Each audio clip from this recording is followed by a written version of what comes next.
Alright guys, the last and final step after you upgrade to the UAV navigation system, what we need to do now is we need to run a Genie programmer. So it's very easy to do.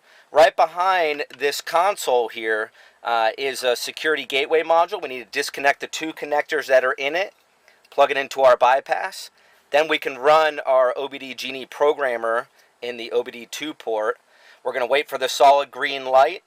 And then once we have the solid green light, we can remove this, and then we can reinstall the two connectors back into the security gateway module. All right, so we're going to use a pry tool. We're just going to pop this out of place. Just held in with retaining clips.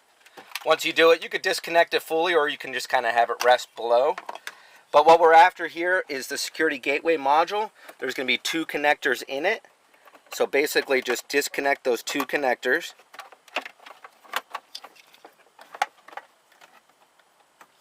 Once you do that, plug those two connectors temporarily into this bypass device.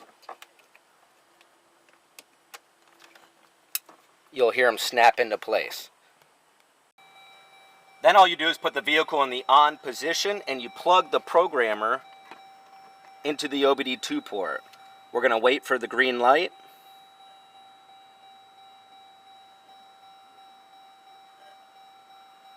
Now that we have the green light, we can remove it. Now that the Genie programmer has run and we got the green light, we could disconnect the bypass and we can plug these two plugs back into the security gateway module. Now the reason why we have to do this is because after one or two startups, after installing the new screen, it'll actually not turn on. The screen will not turn on. Because it needs a special code from the vehicle's computer to illuminate. So this actually is that code, and by doing this, everything works perfectly now. So this is the last and final step. If it doesn't reflect right away, if the screen still doesn't turn on, sometimes what you can do is actually disconnect the big 52-pin connector in the back of the UAV module, temporarily plug it back in to kind of reset it. Otherwise, if you let it sit for a while, it'll eventually turn on. Thanks for watching.